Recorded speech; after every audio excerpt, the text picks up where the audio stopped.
Audio clip number 88۔ اس میں آپ قرآن پاک کی سورہ بقرہ کی آیت نمبر 254 سے 255 کی تلاوت، ترجمہ اور تفسیر قرآن صراط الجنان سنیں گے۔ بسم اللہ الرحمن الرحیم۔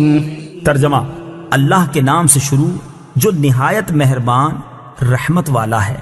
یا ایہا الذین آمنوا انفقوا مما رزقناکم من قبل ان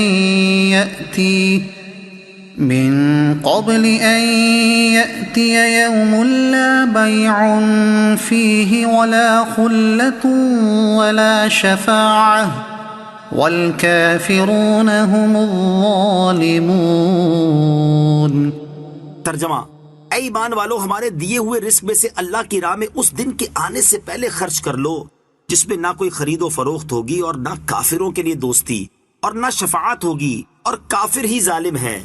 انفقوا مما رزقناکم، ہمارے دیے ہوئے رزق میں سے اللہ کی راہ میں خرچ کر لو۔ تفسیر صراط الجنان میں ہے، فکر آخرت دیتے ہوئے ارشاد فرمایا جا رہا ہے کہ قیامت کے آنے سے پہلے راہ خدا میں اللہ تعالیٰ کا دیا ہوا مال خرچ کر لو۔ قیامت کا دن بڑی ہیبت والا ہے۔ اس دن مال کسی کو بھی فائدہ نہ دے گا اور دنیاوی دوستیاں بھی بیکار ہوں گی، بلکہ باپ بیٹے بھی ایک دوسرے سے جان چھڑا رہے ہوں گے، اور کافروں کو کسی کی سفارش کام نہ دے گی اور نہ دنیاوی انداز میں کوئی کسی کی سفارش کر سکے گا۔ صرف اذن الہی سے اللہ تعالیٰ کے مقبول بندے شفاعت کریں گے، جیسا کہ اگلی آیت یعنی آیت الکرسی میں آ رہا ہے۔ اور مال کا فائدہ بھی آخرت میں اسی صورت میں ہے جب دنیا میں سے نیک کاموں میں خرچ کیا ہو، اور دوستیوں میں سے بھی نیک لوگوں کی دوستیاں کام آئیں گی، جیسا کہ سورہ زخرف میں ہے۔ سے بدتر درجہ مراد ہے، اسی لیے فرمایا کہ کافر ہی ظالم ہیں۔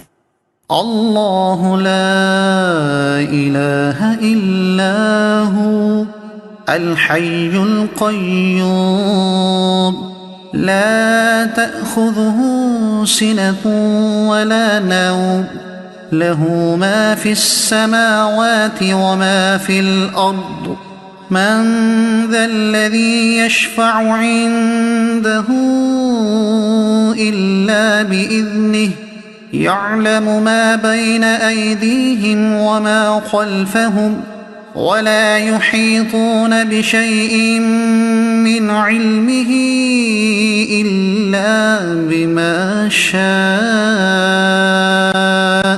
وسع كرسيه السماوات والأرض ولا يؤوده حفظهما وهو العلي العظيم۔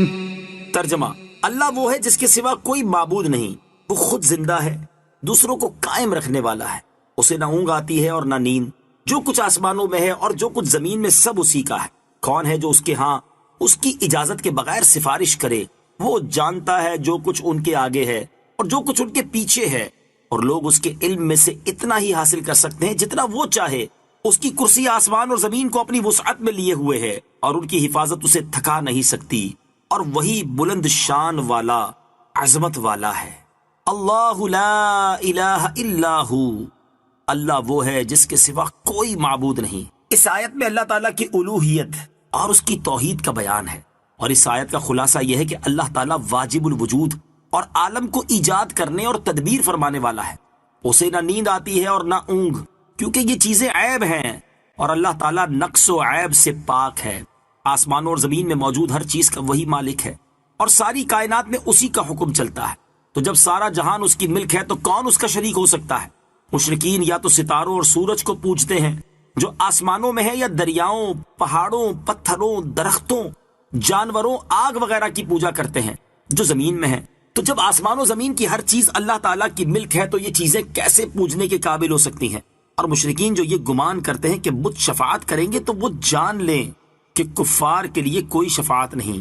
اللہ تعالیٰ کے حضور اجازت یافتگان حضرات کے سوا کوئی شفاعت نہیں کر سکتا، اور اجازت والے حضرات انبیاء کرام علیہ السلام، ملائکہ علیہ السلام، اولیاء رحمت اللہ تعالیٰ علیہم اور مومنین ہیں۔ اللہ تعالیٰ ہر چیز کا علم رکھتا ہے، خواہ اس کا تعلق لوگوں سے ما قبل کا ہو یا ما بعد کا، امور دنیا کا ہو یا امور آخرت کا۔